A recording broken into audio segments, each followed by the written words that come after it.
Hello, welcome to RC Video Reviews. In today's video, I'm going to show you the process of creating a new model on a Radiomaster TX16s using the brand new EdgeTX graphics system.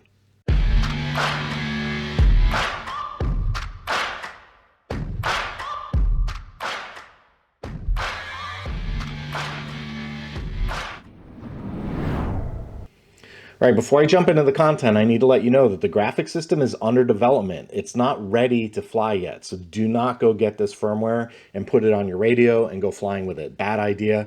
It's still in the process of development. So right now, the idea is to test. So if you have a bench radio like I have, get it out, put the firmware on there and test it. And if you see things, let the developers know what's going on. With that in mind, you can get a copy of this firmware by going to buddy.edgetx.org and enabling development releases, and then you can flash nightly and you'll have a copy of the graphics, the new graphics layout. Or you can go to the flasher and again enable the development branch, and then finally you can compile your own using MSys or the Docker image or Gitpod, and there's plenty of videos even on my channel on how to do that. So if you want to compile your own, you can do that as well. All right, let's get started. There won't be any groundbreaking material here. I'm just going to do a basic model configuration, but the intention is to show you what it's like to live with this new graphics system that the developers are creating. A couple of final little caveats. If you see some graphics inconsistencies while we go through this setup, don't worry about it. The developers are aware and they have assured me that they're going to get all of that under control. They're just in the process of development. You also may see some bugs while we go through this. Again, don't worry about that. Those little bugs will be cleared out before it's released for production. But these are all reasons why I say don't put it in production yet. Just use it on a test radio. All right, let's get started by making a model. I'm going to tell you that I'll focus on using the screen options whenever I can. I'll use the buttons on the radio when I have to. We'll start out by clicking the EdgeTX button and I'll hit select model. And under select model, what we really need here is a long press on the screen in order to use the screen. That brings up the context menu, but that doesn't exist right now. And if you press the red button, it goes back to the main screen. So right now I'm not aware of a way to use the screen to initiate a new model. So we have to hit the jog button to do that. And the other thing I'm going to do is not use any wizards because I want to go through the process of touching the screen. So we'll hit create model and I'm going to click blank model. And now I've got model 4 selected. You can see right there with the highlight. And because it's highlighted, that means that is now the active model. So if I go into the model settings, touch the screen and hit model settings, you can see I've got model 4 there. And the other thing I'll show you is that we've already got our input set up. There's aileron, elevator, throttle, and rudder. That's all done based on my defaults that I have set in the radio. And of course the mixes are there as well. They're already set up. Okay, let's get started with the configuration.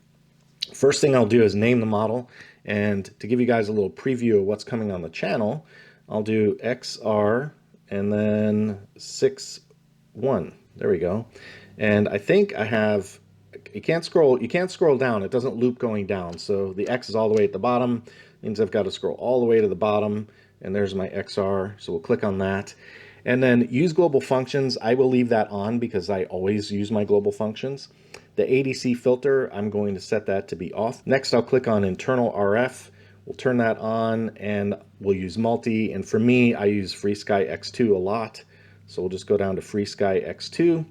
I'll leave the protocol set at D16. These are the buttons that I was talking about earlier that have to be resized. They're aware of it. They'll do it. They're going to make these buttons the right size. And under failsafe, we'll go ahead and set no pulses. So that's all I would do at this point unless I were binding. If I wanted to bind, I'd hit the bind button and set up my receiver, but I'm not doing that today. It's just model setup. Okay, so we'll hit this button and return. And next thing we'll do is, I don't have any external RF or trainer requirements in this one, but I do want to set up my timer. So under timer, I'm going to turn on a flight timer. We'll do that, and then I will click on mode, throttle, and then for switch, I'm going to use my SH up switch. So that's that one. And for my time, let's just set a 5-minute timer.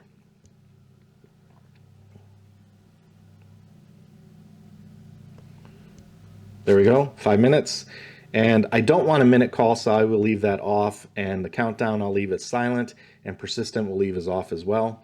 And I'll hit the screen and we'll set up timer 2. This will be my persistent timer, and I call this one total, and that lets me know how much time I have on the airframe altogether. We'll also use throttle for that one, and I'll use the same switch to activate. That'll be SH up. And then for persistent, we'll set it to manual reset. So that way I've got a persistent timer and I know how much time I put on my airframe. No minute call, no countdown for me on this one. Okay. And then next up are pre-flight checks. We'll click on this, and I don't have a checklist for this plane, but if I did, I could turn that on there. Throttle state, I'll leave that on. I don't need a custom position, although I could set one for throttle. If you need to, you can set a custom, non-minus 100 throttle state check. For the custom positions, I would like to have my SH switch be checked for down. So I'll press that. Notice I've got SH down. That's my throttle lock. That's why I say that. And then normally I do rates on my SB switch. So I will set those for low rates, just for argument's sake, because I like to do high and low rates on my SB switch.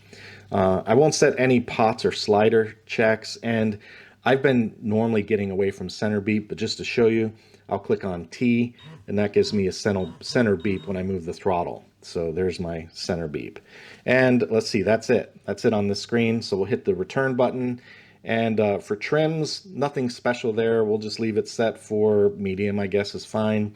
I'm not going to use extended trims, and we'll display trims on change. How's that? Okay, we'll hit return. And throttle, I don't have a reverse throttle or any other work for gassers, so I don't need to do anything under throttle. We'll get out of there. And that's it for the model setup. The next thing we'll do is look at flight modes. Oh, you know what? I have one other thing we'll do before I go any further. Under model setup, after I've selected my protocol is FreeSky, I'm going to go ahead and name my outputs. So real quick, if you look at these outputs, see how it just says channel 1, channel 2, channel 3? We can name those really easy using a multi-channel namer. So I'll back out and I'll hit the edge button and we'll do radio settings. I know I just hit the button. Don't call me out on that. I'm trying. I'm trying to migrate to the buttons. Okay, here's the multi-channel namer right there. Now keep in mind, you do have to have a protocol selected in order for this to work. But if you use, say, FreeSky D16, that counts. So I'll hit multi-channel namer, and you can see that it's going to name my channels aileron, elevator, throttle, and rudder, and nothing for 5 through 16. So all I have to do now is hit enter. I don't think that's a touchscreen option at this point, so I'll hit the jog dial, and that sets my channel names. Now, when I back out of this, and I go back to my model settings, and look at the outputs, you can see how they're now all named. AIL, elevator, throttle, and they're also named on the mixer. That's another thing I didn't notice on prior versions of Edge, if changing the output also changed the label in the mixer or not, but it does now. So I'll have to check my other radios to see if that's what the case was, but it definitely does make the change at this point. So once you label your outputs, it changes the name in the mixer. Okay, so flight modes, I don't really have anything to do with flight modes on this one because it's just fixed wing, but if you wanted to change the flight mode, you could assign a switch, do stuff with trims, set up the different trim values. If you wanted to use trims from other flight modes or their own flight modes, you do that in here. But I'm not going to do any of that work today. For inputs, let's go ahead and set up a dual rate. So what I'm going to do here first is I'm going to edit the aileron input, and I'm going to add a switch, and we're going to use the SB, we'll call it SB up. I'll call it SB up. I'll set the weight just to show that we're actually doing something. I'll set the weight at 90, and I'm going to set my curve for expo at, we'll set it at 10. So those will be my, actually for high rates, maybe a little higher. We'll do 30 on the high rates. Okay, so weight of 90 and expo curve of 30. And you can see on the screen over here, I've got that grid showing that motion on my rates and expo right there. There are some other things you can do for inputs, like setting flight modes, enabling trim, and if you only want the operation to work on one side of 0 or the other, you can set that in here. I don't need any of those capabilities for ailerons, so I will just leave everything there alone. You do want trim to be on because that respects the instant trim feature on the radio if you want to use that. Okay, so we'll back out of that one, and then we'll back out, and you can see now that I've got my aileron high rate defined. SB is up with a weight of 90 and an expo of 30. Okay, so now what I'll do is I'm just going to copy this. I'm going to hit copy, and then I'm going to press the screen again, and I'm going to hit paste after. So by doing that, notice now I have a second entry in my aileron input. They're identical at this point, so we have to set the second one to be low rates. This one is high rates. I want to set this one to be low rates. So I'll click on this and hit edit, And for the weight, we'll bring it down, say to 60, just for argument's sake. And for the expo, we will set that to be a little bit lower as well. We'll set it to 20. And for the switch, I'm going to use what I call defensive programming. So I'm going to use not SB up. And what that means when you put that exclamation in front is it means if the SB switch is not in the up position, I want this to be active. So we'll hit return. Okay, the SB switch is in the up position right now, and the radio is showing me with this gray highlight that we have that is the option that's selected. It's not the red one. The red one is the selector, so I don't want you to get confused. The highlight is the gray. That's the thing telling me what's selected. So if I move SB switch into the middle position, notice how the gray jumped down into this box. And that's because I used the exclamation SB up. So that means when SB is not up, I want this to be the active option. So now SB is in the down position and it's still highlighted on the second option. Okay, so that's how you set up an input. I'm not going to bother going through that on the elevator or rudder because I think you guys get the idea. That's sufficient, but that's how you set up your dual rates, and this is what it looks like when you do it. All right, before we leave the input screen, one other thing to show you is they got rid of the extra lines at the bottom. So in the prior versions, they had just blank lines down there, and they got rid of that. They cut all the dead lines out. So if you want an extra input now, you simply go to the bottom, and this plus sign indicates you're at the bottom of your list. So if you want to add a new input, you just hit the plus button, and there you go. You've got a new input, and you can see that input is now number 5, okay? So that's a new thing that they're kind of implementing across the board on the radio. It applies on inputs, mixes, and mixes as well. So next we'll go to mixes. And in the mixer, I'll take a look. What I'm going to do is show you, we'll do a mix. We'll do a basic mix. So I'm going to go and what I'll do is I'll do an aileron to rudder mix. So this is when you want to do coordinated flight. Notice when I move my aileron stick right now, when I move this guy right now, there's no motion, right? You don't see anything. If I move my rudder, this is a new feature as well. They're showing the output or the mixer, not the output. This is the mix that the mixer is showing. So if I move my rudder all the way to the right, you see 100%. But when I move my aileron all the way to the right, you see nothing. So let's add a mix that says, if I move my aileron to the right, let's have a little bit of rudder added to make it a coordinated turn, okay? I'm going to long press on this screen and I'll hit insert after, and that creates a mix. And I'm just going to type in the word AIL, and I'm going to make the source my aileron input, and I'm going to set the weight. Let's set the weight to, well, just something small. You don't need a big number here. Let's just say, I don't know, 8%. How's that? And that's it. So there's my mix. Okay, now as I move my aileron stick, I've got a mix there for my rudder. So you can see I've got a little bit of mix movement when I move that stick. And then, of course, when you move the rudder, you get the full, you get the full travel. So there's your mix line. And of course, back on the mix line itself, if you want, you can go into the setup and change the multiplexer to add, to multiply, or replace. So you can have all kinds of different options depending on how you want your mix to work, and also whether or not you want it to respect trim. And then you've got your delay up, delay down, slow up and slow down settings as well. So if you want to monkey around with any of those things, you can do that in the mix line under the setup option, which is a little gear cog. Also, for the curve, you can apply different curves, either differential, expo, function, or custom curve, depending on your needs. And if you want a switch to enable or disable that feature, you can do that as well. So I could say, well, I only want SD down to indicate that this mix is on. So if SD is not down, the mix won't work. All right, so I'll back out, and right now SD is up, and you can see that highlight went away. So my aileron is not changing my mix line at all. And if I put SD down, now I've got a little bit of a mix again when I move my aileron. Okay, so that's the mixer. Very simple, very convenient. I think it's a very clean layout. You can see one, kind of one interface at a time once you add a mix. And there's throttle, elevator, aileron. You just kind of scroll through and you get to work on what you need. All right, outputs. I mentioned earlier with the multi-channel namer that we have the option to change names in the output. So I'm going to hit edit here, and I'm going to just add AER on the end of that. And when I hit return, I wanted to show you that it relabels the output, of course, but it also relabels it on the mixer. I'm not sure if it did that on the prior versions or not, but it does now, which is cool. I'm cool with that. Okay, so regarding the outputs, you've got a button right at the top, add all trims to sub trims. Thanks a lot, Edge guys. Appreciate that. Fixed wing guys like that stuff. You got to have that. And then there's an option for extended limits if you want to do that on your outputs right there.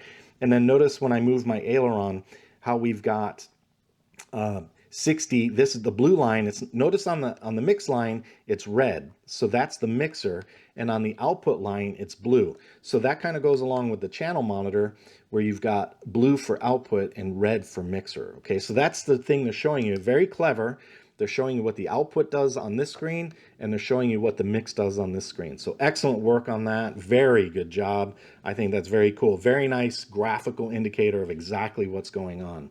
So we'll go ahead and edit this output, and we'll invert it so the aileron is now flipped. And again, you could add curves if you want to. You can add subtrim or change the subtrim modes and change your PPM center if you want. The curve thing, let's see. Oh, curve selector. I see what it's doing. Because it's not, the reason I went back to that is the curve is normally, it's not a numeric thing. So when I saw this box pop up, that's normally a numeric indicator. It's not a drop down. So that's why I kind of went back to that. But CV2, that means curve 2. So they're using the numeric, what normally is a numeric changer. Maybe it's because the curves are numbered 1, 2, 3, 4, 5. So they're using the numeric tool to change the curve that you actually select. So we'll hit default and go back to nothing. And there we go. So if you want to change your subtrim, you can do that. Or you can just, like we've said, you can just do copy trims to subtrims. Alternatively, you can long press this and hit copy sticks to subtrims or copy trims to subtrims. Okay, so there you go. There's the output screen. The curve screen, if you want to edit a curve real quick, we can go in here and give it a name. We'll call it, I don't know, my curve. You only get 3 characters on this one. So under points, we'll call it a 3-point curve. We'll smooth it out and we'll add a little bump in the middle.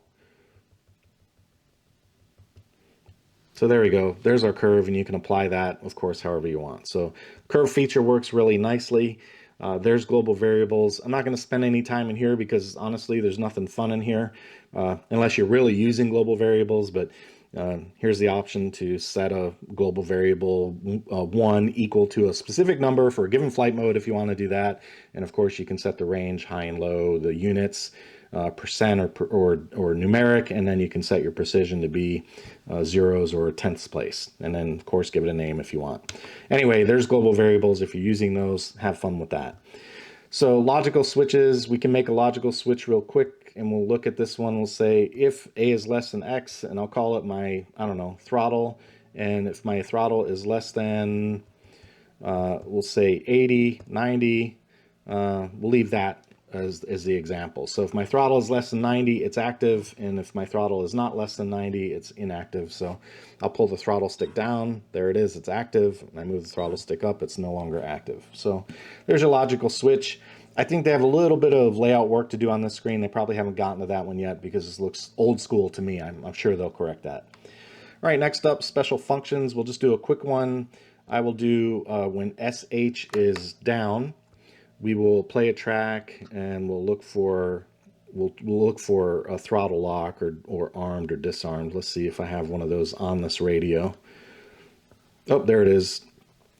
There, this is actually disarmed. So yeah, disarmed. Okay, so we'll hit return on that. Disarmed. There we go, disarmed, works perfectly. And then there's telemetry. So I don't have a receiver set up, so I can't add telemetry. Again, these buttons will be corrected. They already know about that one. Last thing we'll do real quick is I'm gonna hit the button, and they have this option now, screen settings, and we'll just set up some widgets real quick. I'll add my, we'll add the model here. We'll add my timer, select widget, timer. I'll use timer 1 on the top. That's my flight timer. And then we'll do timer 2, which is my persistent timer, right here on the bottom. And then I'll hit return, and we'll turn off the flight mode and the sliders, and we'll hit return, and there we go. There's my typical widgets setup. All right, there you go. In just a few minutes, that's a complete model setup. I mean, this thing is pretty close to being ready to fly other than tuning. You know, you got to tune the sticks and the throws, and you know, you might have a couple of different things you need to do in terms of binding your receiver and a few things like that, but that is really the top to bottom configuration, and very easy. I hope one thing you took away from this is that as I was clicking, there weren't really any errors, and I didn't practice. So that's one thing that I really want you to take away from this video is how nice they made that graphics interface. They still have a little work to do, but they really made it nice for touch. So I didn't really have any errors. There weren't problems hitting what I was supposed to hit or trying to hit, and that's a huge improvement. So I got to give the EdgeTX developers props for that. I think they're doing a great job. Hey, I hope you found this video useful, and if you did, please hit that subscribe button and the notification bell so you know when new videos hit the channel. That's all I've got for today. Take it easy. Hey, and go fly something. If you like the work I do here on RC Video Reviews, please consider joining me on Patreon. For about the price of a cup of coffee, you can help me keep making videos just like this one. If you'd like to help out, there's a link in the description and on your screen.